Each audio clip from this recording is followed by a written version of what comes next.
Revenge with Karen. The break room coffee tasted like it had been filtered through a gym sock that saw action in Desert Storm. But at 10:15 p.m. on a Tuesday, you stop caring about the bouquet and start praying for the caffeine to kickstart your heart. I've been the lead systems architect at Very Core Logistics for 9 years. That's a fancy title that basically means I'm the janitor for the internet. I clean up the digital vomit left behind by Ivy League MBAs who think the cloud is an actual fluffy place where data lives happily ever after. I was 3 days out from Project Onyx, a global integration launch that was supposed to automate our entire shipping grid. My eyes felt like they were packed with sand and broken glass. Speaking of broken things, if you enjoy watching a corporate train wreck unfold in real time, go ahead and smash that subscribe button and give this story a like. It helps the algorithm more than whiskey helps my insomnia. Thanks. I was running a simulation on the fail-safes, code I wrote back when my hair didn't have gray streaks and my liver was still optimistic. The office was that special kind of quiet you only get in skyscrapers at night. The hum of the AC, the distant wail of a siren, and the sound of my own soul slowly leaking out of my ears. I was in the zone, rewriting a legacy patch that looked like spaghetti code from 1998, when the glass door to my office slid open. It wasn't a knock. It was an invasion. Enter VP Bad Haircut. His name is actually Brad, but in my head, he's always been the haircut. Brad is one of those guys who fails upward so fast, he breaks the sound barrier. He smells like sandalwood and unearned confidence. He was wearing a suit that cost more than my first car. He had that smile plastered on, the one that says, "I'm about to ruin your life, but I'm going to use HR buzzwords to do it." "Becky," he said. "I hate being called Becky. It sounds like someone who bakes muffins and doesn't know how to kill a process tree in Linux. Burning the midnight oil? Love the hustle." The integration layer was desynchronizing, I said, not looking up from my monitors. I had 3 screens going, matrix of green and white text that would make a normal person have a seizure. "I'm patching the hole before the load test tomorrow. If I don't, the Asian markets will crash the system before lunch." Brad laughed. It was a dry, hollow sound like shaking a box of Tic Tacs. "See, that's exactly what we need to talk about. You're always in the weeds, Becky, always looking at the nuts and bolts." I finally spun my chair around. My spine cracked like a glow stick. "Brad, nuts and bolts are the only thing keeping this company from becoming a Spirit Halloween store. What do you want?" He sat on the edge of my desk. He actually sat on my paperwork. The disrespect was so palpable I could taste it.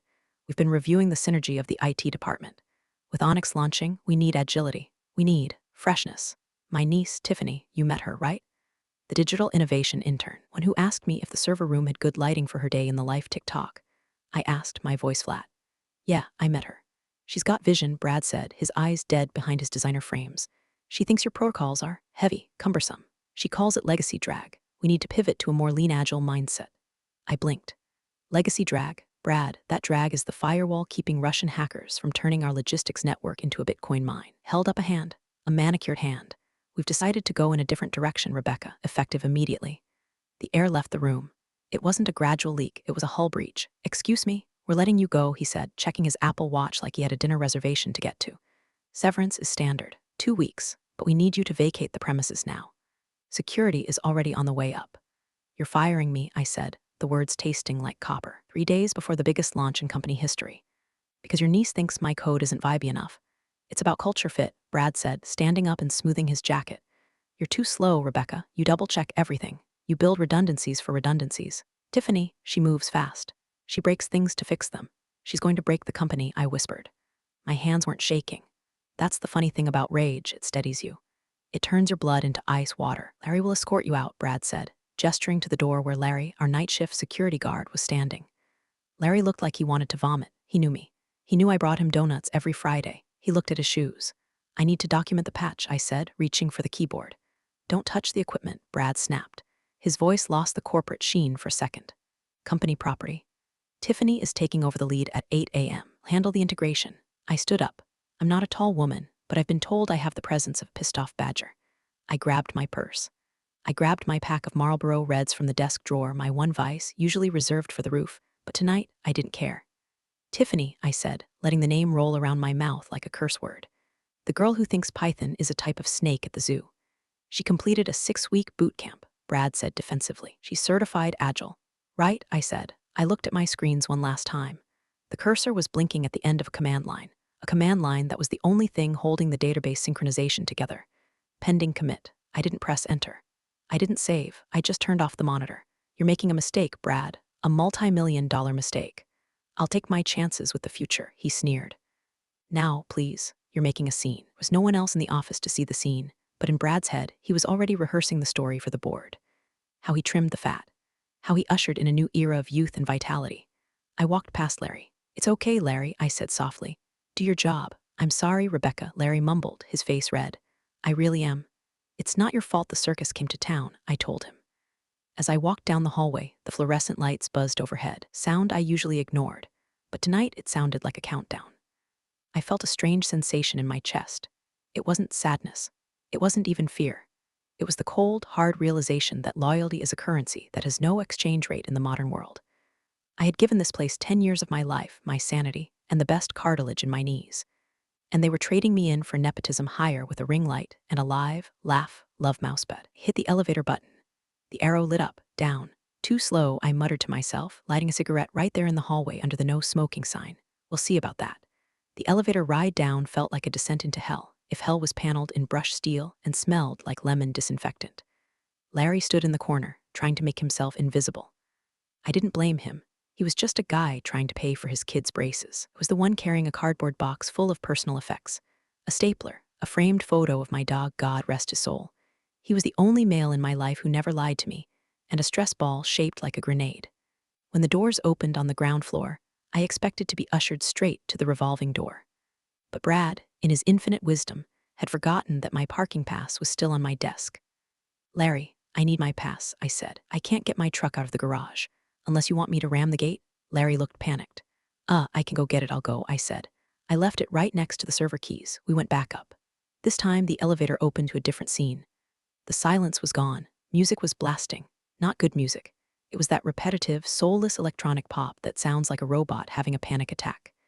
And there, sitting at my desk in my ergonomic chair, was Tiffany. She looked like she had been assembled in a factory that makes influencers. Perfect hair, perfect nails, and a terrifying lack of awareness in her eyes. She had pushed my dual monitor setup aside to make room for her laptop, which was covered in stickers. One of them said Girl Boss. Another said Coffee and Code. But what stopped my heart wasn't the stickers. It was what was on my main screen. The launch console. It was open. The command prompt I had abandoned was gone, placed by the shiny, GUI-based dashboard that the vendor sold us, the one I never used because it was as reliable as a chocolate teapot. Oh my God, is this Rebecca? Tiffany chirped, spinning around. She didn't look guilty. She looked like she was greeting a fan. Brad said you were leaving. Totally bummer energy, but hey, fresh starts, right? I stared at the screen over her shoulder. A red bar was pulsing in the corner. Database sharding, manual override. Tiffany, I said, my voice dangerously calm. What did you do to the shard protocols? She giggled. She actually giggled. Oh, that? It kept giving me these super annoying pop-ups about latency and integrity check. So I just turned off the notifications. It's running so much faster now. Look at the loading bar go, she pointed. The loading bar was indeed moving fast. It was racing toward 100%. My stomach dropped into my shoes. Hadn't just turned off notifications. She had disabled the load balancing inhibitors. She was essentially redlining a Ferrari engine in neutral while pouring sugar in the gas tank. That's not speed, I said, gripping my box of junk so hard the stress grenade deformed. That's a memory leak. You're flooding the cache. You're being so negative, she sighed, rolling her eyes. Brad said you were a warrior. Look, I'm just preparing the environment for tomorrow. Call it preheating the oven. You're not preheating the oven, I said. You're setting the kitchen on fire. Larry touched my arm. Rebecca, we have to go. I looked at Tiffany. She was already back on her phone, probably texting her friends about how she crushed her first late shift. She had no idea. She was sitting on a nuclear bomb and using the detonator as a fidget spinner. I calculated the timeline in my head.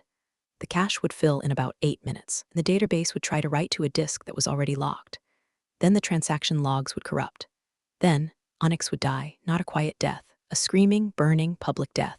I turned around. I didn't say another word to her. There was no point explaining quantum physics to a hamster. We got back in the elevator. As the doors closed, blocking out the sight of Tiffany and her preheated oven, I pulled out my phone. My hand hovered over Marcus's contact. Marcus Stone, the CEO, the big boss, the guy who built this company from a garage in Akron. He wasn't a tech guy, he was a logistics guy. A truck driver turned tycoon. He respected grit. He respected me, or at least I thought he did, until he let his VP hire a family member to run the flagship project. Maybe he didn't know. Maybe Brad spun him a story. I looked at the time on my phone. 10:28 p.m. The crash would happen at roughly 10:38 p.m. I typed. My thumbs moved with the precision of a sniper. To Marcus Stone, CEO message. The launch fails in 10 minutes. Good luck, I hit send. The elevator dinged to the lobby. The night concierge, a sweet lady named Gladys, waved at me. I didn't wave back, I just stared at my phone. 3 dots appeared instantly. Then the reply buzz. From Marcus Stone, CEO message. Don't leave the building. I stopped in the middle of the marble floor. The revolving door was 10 feet away. Freedom, unemployment, a bottle of wine, and a long cry. But the phone buzzed again. From Marcus Stone, CEO message. I'm 2 minutes out. Wait, I looked at Larry. Larry, I think I'm going to sit on the couch for a minute. Larry looked at his radio, then at me. Technically, you're trespassing now, Rebecca. Technically, Larry, I said, dropping my box on the expensive Italian leather sofa. I'm the only person in the zip code who knows where the bodies are buried. And in about 7 minutes, they're going to start floating to the surface. I sat down. I crossed my legs. I waited. The silence of the lobby was thick, heavy, and expensive. It felt like the calm before a very expensive storm. The lobby of the very core building is designed to intimidate. High ceilings, abstract art that looks like twisted metal, a silence so profound you can hear the fluorescent lights humming a dirge for your career. I sat on the leather couch, my box of belongings next to me like a tombstone. Larry stood by the security desk, shifting his weight from one foot to the other. He kept glancing at me, then at the elevator, then at the clock. 10:33 p.m., 5 minutes. You okay, Rebecca? Larry asked. You look intense. I'm counting, Larry, I said, tapping a rhythm on my knee. 1, 2, 3, just counting. It started subtly. A flicker on the giant monitor behind the reception desk, the one that displays the global shipping map. Usually, it's a beautiful web of green lines connecting continents, pulsing with live data. At 10:34 p.m., the green line stuttered. Gladys, the night receptionist, frowned. She tapped her keyboard. That's weird, she muttered. My email just froze. I didn't say anything. I knew exactly why her email froze. Exchange Server shares a backend storage cluster with a logistics database. It's a flaw I pointed out 3 years ago. Brad said fixing it was too expensive. Well, Brad, hope you like communicating via smoke signals. At 10:35 p.m., the phone started. It wasn't a ring. It was a unison shriek. The entire switchboard lit up like a Christmas tree in a house fire. Gladys jumped. What in the world? She picked up a line. Very core logistics. Hello. Hello, sir, I can't hear you. There's static. Hello? She looked at Larry, eyes wide. The lines are dead. It's just noise. Vo IP crash, I whispered to myself. When the database locks up, the bandwidth gets strangled. The voice packets are the first to get thrown overboard to save the sinking ship. Then came the sound of running, muffled thuds coming from the stairwell. The elevators were too slow for panic. Someone was sprinting down 20 floors. The stairwell door burst open. It was a junior dev named Kevin. Nice kid, heavy breather. He looked like he'd seen a ghost eating his hard drive. Larry, he screamed, ignoring the fact that he was in the lobby. Larry, is Rebecca still here? I didn't move, I just watched. Larry pointed at me. Kevin ran over, sweating through his Game of Thrones t-shirt. Rebecca, oh God, it's gone, it's all gone. What's gone, Kevin? I asked, checking my nails. They needed a trim. The staging environment, it just collapsed. Tiffany. She hit the migration script and everything turned red. The backups aren't mounting. The master nodes are rejecting the keys. It's eating itself. Sounds like a permissions cascade, I said calmly. Did someone disable the safety interlocks? Kevin's face went pale, she said. She said they were slowing her down. Imagine that, I said. You have to come up, Kevin pleaded. Brad is screaming at it. Tiffany is crying in the server room. Asian markets are opening in 20 minutes. If we're offline, we lose about $400,000 a minute, I finished for him. Please, Kevin said. I can't, Kevin, I was fired. I'm a security risk. Larry, am I allowed to touch company equipment? Larry shook his head vigorously. Strict orders. Escort off premises immediately. See, I shrugged. My hands are tied. And my severance package didn't include tech support. Suddenly, revolving doors spun. A gust of cold night air hit the lobby, bringing with it the smell of rain and expensive cologne. Marcus Stone walked in. He didn't look like the billionaire CEO on the magazine covers. His tie was loosened, his top button undone. He was holding his phone like a weapon. He ignored the screaming phones. He ignored Kevin hyperventilating. He walked straight to the couch. He looked at me. I looked at him. You knew, he said. His voice was gravel. I predicted, I corrected. There's a difference. One is magic, the other is 9 years of reading the logs you guys ignore. How bad? Catastrophic, I said. Tiffany just poured a gallon of water into a grease fire. Marcus rubbed his face. He looked 10 years older than he had this morning. Can you fix it? I stood up. I picked up my box. That depends, Marcus. Are we talking about the servers? Or the glitch that caused them? The glitch, he asked. The glitch named Brad, I said. The virus named Tiffany. The silence in the lobby returned, heavier this time. Even the phone seemed to pause to listen. "Walk with me," Marcus said. He didn't wait for an answer. He turned toward the private executive elevator. I looked at Kevin. "Don't worry, Kev. I'm going to see the wizard." I followed Marcus. The ascent began. But this time, I wasn't going to the execution. I was the executioner. The executive elevator is different. It doesn't hum, it glides. It has real wood paneling and smells like vanilla and power. Marcus stood with his back to the corner, watching the floor numbers climb. He wasn't looking at me. He was watching the digital display like it was a ticking bomb timer. "You texted me 10 minutes, Marcus said, breaking the silence. "You were off by 30 seconds. I didn't account for the lag in the lobby Wi-Fi," I replied dryly. "My bad. Brad told me you were burnt out," he said, turning to face me. "Said you were resisting the new architecture. He said you were legacy dead weight." "Brad thinks cloud computing means he can vape in the server room," I said. I reached into my purse and pulled out a small, battered Moleskine notebook. It was stained with coffee and held together by a rubber band. "I'm not burnt out, Marcus. I'm the only one who bothered to read the manual." The elevator doors opened onto the executive floor. Chaos was audible even here, muted by thick glass walls. People were running down the halls with laptops. A printer was making a sound like a dying goose. Marcus ushered me into his office, a glass box overlooking the city. He slammed the door, cutting off the noise. "What do you know that they don't?" he asked. "Everything that works," I said. I tossed the notebook onto his mahogany desk. It landed with a heavy thud. "What is this?" "That is the Onyx risk assessment I tried to present to Brad 3 weeks ago." He said he used the meeting time to talk about synergistic branding for the loading docks. Marcus opened the book. His eyes scanned the pages. "My handwriting is chicken scratch, coded shorthand, brutal." Page 4, I directed. "Estimated failure point, load balancing. Cause, Nepotism hired disabling safety protocols to improve UI latency. Result, total cascade failure of the SQL cluster." Marcus flipped to page 4. He read it. He looked up. His face was unreadable. "You predicted Tiffany would disable the safeties." "I predicted an untrained user with admin privileges would choose speed over stability," I said. "Tiffany was just the variable in the equation. It could have been a trained monkey, honestly. The result would be the same." He closed the book. "The system is down, Rebecca. The dashboard is black. The Asian distribution centers are pinging us and getting 404 errors. We have trucks sitting at docks in Shanghai with no routing data. The drivers are idling. The perishables are perishing." "I know," I said. "I built the routing tables. I know exactly what happens when they go dark. The frozen goods thaw in 4 hours. The pharmaceuticals, 2 hours before temperature variance flags them as waste. You're looking at about $50 million in spoiled inventory by sunrise." Marcus walked to the window. He looked out at the city lights. "Brad said Tiffany was a prodigy. He showed me her credentials." "He showed you a certificate from a website that also sells ordained minister licenses," I said. "Marcus, you built this company on logistics. You know that if you put diesel in a gasoline engine, it dies. You let Brad pour sugar in the tank because he's your wife's cousin." He stiffened. "That's a low blow. I'm unemployed," I said. "I don't have to be polite anymore.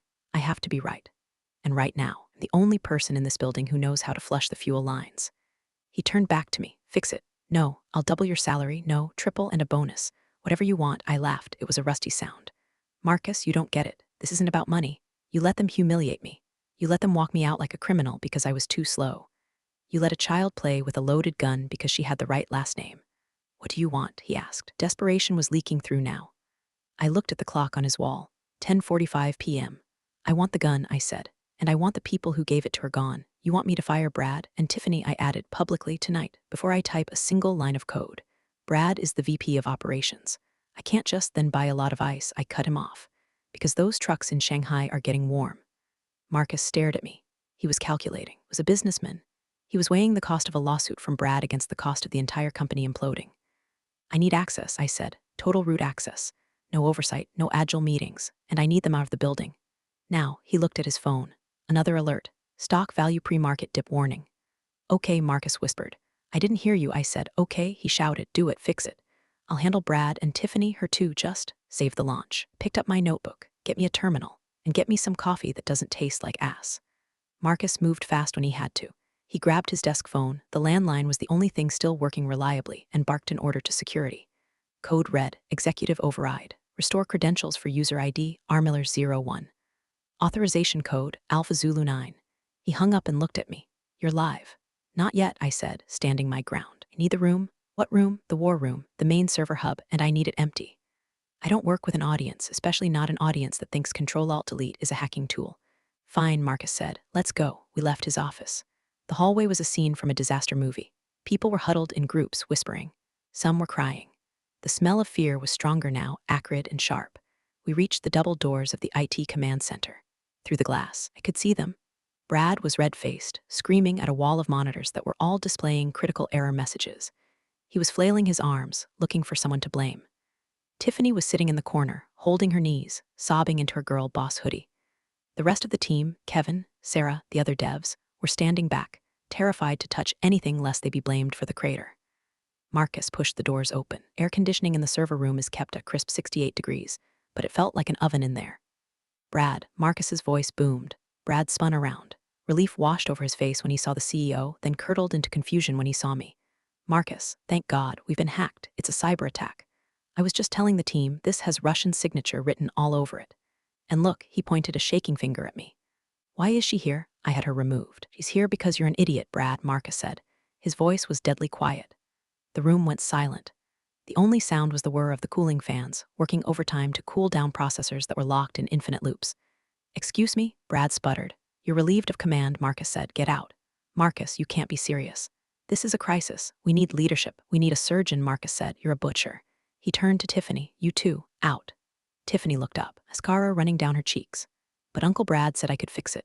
I just need to reboot if you touch one more button. I stepped forward, my voice cutting through the air like a serrated knife. I will personally make sure you never work with anything more complex than a toaster for the rest of your life. Tiffany shrank back. This is insane, Brad yelled. You're trusting her? The one we just fired for incompetence. I fired her because you told me she was slow, Marcus said. Turns out she wasn't slow. She was careful. There's a difference. Now get out before I have Larry drag you out. Brad looked at Marcus, then at me. He saw the notebook in my hand. He saw the look in my eyes. He realized, perhaps for the first time, that his MBA buzzwords had no power here. This was the engine room, and he was just a passenger. You'll hear from my lawyer, Brad spat, and you'll hear from the shareholders, Marcus countered. Go. Brad stormed out, grabbing Tiffany by the arm. She was still wailing about her reputation. The door swung shut behind them. I looked at the team. Kevin, Sarah, Mike, they looked like hostages who had just been liberated. All right, I said, dropping my purse on the nearest desk. Show's over. Kevin, get me a terminal. Sarah, kill the external gateway. We're going dark for 5 minutes. Dark? Sarah asked, trembling. If we go dark, the tracking API fails. It's already failed, Sarah said, rolling up my sleeves. We need to stop the bleeding before we can stitch the wound. Cut it. Sarah nodded and typed furiously. I sat down at the main console, the one Tiffany had abandoned. It was still warm. I pulled a disinfectant wipe from my pocket. I always carry them. Keyboards are gross, and wiped the keys. Marcus, I said, not looking back. You might want to cover your ears. I'm about to violate about 14 corporate policies to bypass the lock. Just fix it, Marcus said from the doorway. I cracked my knuckles. I lit a cigarette. You can't smoke in here. Kevin squeaked. The halon system. Disable the smoke detectors, Kevin, I said, taking a drag. Daddy's home. The screen was a wall of red text. Fatal exception. Segmentation fault. God has left the chat. Okay, the last one was in my head, but it might as well have been there. Finney had managed to do something impressive. She had forced a multi-threaded database into a single-thread execution queue. Imagine trying to force the entire population of New York City through a single revolving door at the same time. That's what she did to our data. Okay, listen up, I barked, ash falling onto the desk. We're doing a hot swap on the kernel. Kevin, I need you to mirror the transaction logs to the sandbox. Don't try to parse them, just raw copy. Go. On it, Kevin said, typing so fast his fingers blurred. Sarah, I need you to manually lock the Asian distribution nodes. Send a system maintenance flag. It's a lie, but it buys us 10 minutes before they start calling the embassy. Flag sent, Sarah said. Her voice was steadying. She trusted me. I turned my attention to the core. The database was thrashing, writing, and rewriting the same corrupted blocks. I had to kill the brain to save the body. Open the command terminal. The black screen with the white cursor, my old friend. Sudo kill -9-1 whoa, Mike said from behind me. You're killing the root process, that's suicide. It's a defibrillator, I muttered. Clear, I hit enter. The screens went black, all of them. The hum of the servers dropped in pitch as the fans spun down. The room fell into a terrifying silence. Did we just delete the company? Kevin asked, his voice high. Wait for it, I said, taking a long drag. 3 seconds, 4 seconds. Come on, you piece of junk, I whispered. I wrote you better than this. Suddenly, a single line of green text appeared on the main screen. System reboot initiated. Checking integrity. Legacy protocol found. Rebecca is paranoid v2.0. What is that? Marcus asked, stepping closer. That, I said, pointing at the screen with my cigarette, is the bloat Brad wanted to get rid of. It's a ghost image of the system I stash in a hidden partition every 6 hours. It's slow to create, which is why the system lags sometimes. But it's immutable. You backed up the whole architecture. I backed up the soul of the machine, I said. Tiffany couldn't delete it because she didn't know how to look for hidden partitions in a Linux environment. She's a Windows girl. The screen began to scroll faster, green text cascading like a waterfall. Restoring tables, 10% restoring tables, 40% restoring tables, 85% Kevin, get ready to reopen the gateway on my mark, I said. When this hits 100%, we're going to have a tidal wave of pending requests. Brace the load balancer. Ready, Kevin said, restore complete. System online, now, I yelled. Kevin hit the key. The screens lit up. The map of the world flickered back to life. The red lines turned yellow, then green. Graph showing pending orders spiked vertically, then leveled off as the system chewed through the backlog. The room exhaled. It was a collective physical release of tension. We're stable, Sarah said, sounding like she might cry. Pings are returning normal. Latency is better than before. Because I flushed the cache while I was down there, I said, crushing my cigarette into an empty soda can, like unclogging a toilet. Sometimes you gotta get your hands dirty. I spun the chair around to face Marcus. He was staring at the screen, mouth slightly open. You saved it, he said. I didn't save it, I corrected. I just restored the factory settings. The settings I designed, the trucks, he asked. Getting their data now, I said. Shanghai is loading. You lost maybe 10 minutes of operational time and a little bit of dignity. Marcus looked at me. Rebecca, I said. Don't thank me. And don't offer me a raise yet. Not done? What do you mean? The system is fixed, I said, standing up. But the company is still broken. We need to talk about the glitch that caused this. And I don't mean the code. I grabbed my purse. Where are you going? Kevin asked. To the boardroom, I said. I assume you're calling an emergency meeting. Marcus nodded slowly. Yes, I am. Good, I said. Because I have some conditions for my continued employment. And they involve a lot of paperwork. Adrenaline crash after a system restore is a physical thing. My hands started to shake, just a little. I hid them in my pockets. We walked to the boardroom on the top floor. This wasn't the glass box office. This was the long table where they decided who lived and who died. Brad was waiting in the hallway. He hadn't left. Of course he hadn't. Cockroaches don't leave just because you turn the lights on. They just scramble for a new shadow. Tiffany was with him, fixing her makeup in her phone camera. Marcus, Brad stepped forward, his tie straightened, his manager mode re-engaged. Look, I've been making calls. I have a team from Deloitte ready to come in and do a full audit. We can spin this as a planned stress test gone wrong. The market doesn't have to know about the outage. A planned stress test? I laughed. It echoed in the marble hallway. Brad, you don't stress test a live environment during a global launch. It's like testing airbags by driving into a wall with your family in the car. You're not an executive, Rebecca, Brad sneered. You don't understand the optics. I understand that the logs show a user named Tiffany Sparkle executed a drop table command because she thought the table was cluttered, I said. Is that the optic you want to present to the shareholders? Tiffany looked up. I didn't drop it, I just hid it. Honey, I said, leaning in close. She smelled like vanilla vape juice and delusion. In SQL, drop means delete. You didn't hide the furniture. You burned the house down. Marcus walked past them, pushing the heavy oak doors open. Inside, all of you, we sat, Marcus at the head. Brad and Tiffany on the left, me on the right. Alone. Explain, Marcus said. He didn't look at Brad, he looked at me. It's simple, I said. Very Core has a complex logistics stack. It's old, it's heavy, but it's robust. Relies on a series of checks and balances. Protocols I put in place to prevent data collisions. Brad called these bottlenecks. Tiffany called them bad vibes. They were slow. Tiffany protested. The interface took like 3 seconds to load. Those 3 seconds, I said, my voice low and dangerous, are the system verifying that the container going to Tokyo doesn't contain the radioactive isotopes meant for medical lab in Berlin. You disabled the verification. Tiffany blinked, but the loading bar was so fast. You traded safety for pretty animation, I said. I looked at Marcus. That's what happened. They gutted the structural beams because they didn't like the wallpaper. And when the roof caved in, they blamed the architect. Brad slammed his hand on the table. This is technical mumbo-jumbo, Marcus. She's trying to confuse you. The fact is, the system failed under her architecture. The system failed, I said, because you fired the mechanic and let a toddler drive the bus. Marcus finally looked at Brad. Did you know she was disabling the protocols? I authorized a streamlining of the UX, Brad stammered. I didn't know the specifics. You're the VP of operations, Marcus said. It is literally your job to know the specifics. I rely on my team. You fired your team, Marcus said. You fired Rebecca, tonight, without consulting me. I was showing initiative. We're showing nepotism, Marcus said. He sounded tired. Rebecca, what's the damage? Data is restored, I said, but the trust, that's gone. The logs are there. Anyone with audit access can see what happened. If we lie about this and the SEC finds out we knowingly let an unqualified intern run the mainframe, that's prison time, Marcus, for you. The room went dead silent. Prison? Tiffany squeaked. Corporate negligence, I said. Fraud. Take your pick. Marcus closed his eyes. He was seeing the headlines. What do? He asked me. Not Brad, me. We tell the truth, I said. Internally, at least. We document the incident. We report the remediation. And we remove the root cause. I looked at Brad. The root cause, I repeated. We can handle this quietly, Marcus said, leaning forward. Brad takes a sabbatical. Tiffany goes back to school. We issue a press release about a minor hardware malfunction. I sat back in the leather chair. It was comfortable, too comfortable. It was the kind of chair that made you forget what it was like to stand on concrete for 12 hours. No, I said, Rebecca, be reasonable. Brad has been with me for 15 years. His wife is my wife's sister. I don't care if his wife is the Pope, I said. If he stays, I go. And if I go, the system goes with me. You wouldn't, Brad challenged. You need this job. You're 45, Rebecca. Who's going to hire a legacy architect in this market? I smiled. It wasn't a nice smile. Brad, in the last hour, I've had 3 recruiters hit me up on LinkedIn because the rumor mill is already churning. But that's not the point. The point is, I know where the trap doors are. I built them.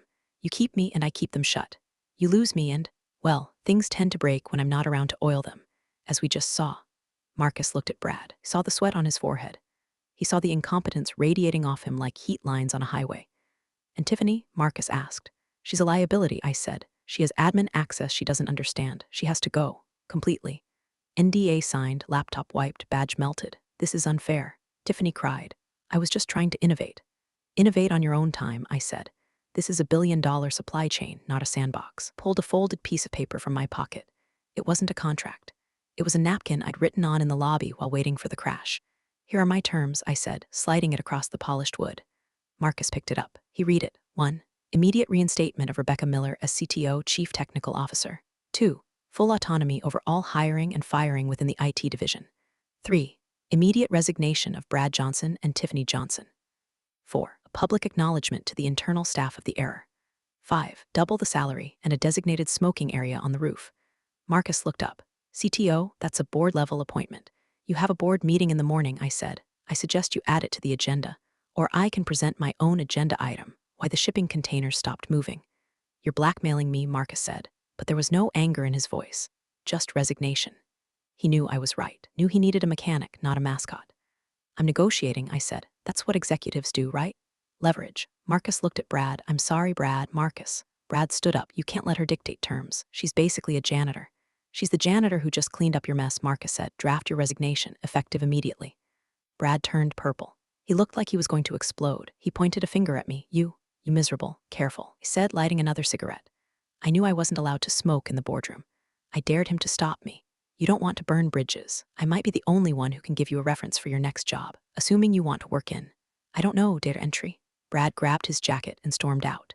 Tiffany followed, looking at her phone, probably deleting her day in the life video. I looked at Marcus. Do we have a deal? He looked at the napkin, looked at the smoke curling up from my cigarette. Welcome back, Rebecca, he said. The emergency board meeting at 9 a.m. was a sterile affair. Men in gray suits sat around the table, drinking sparkling water and looking concerned. Marcus sat at the head.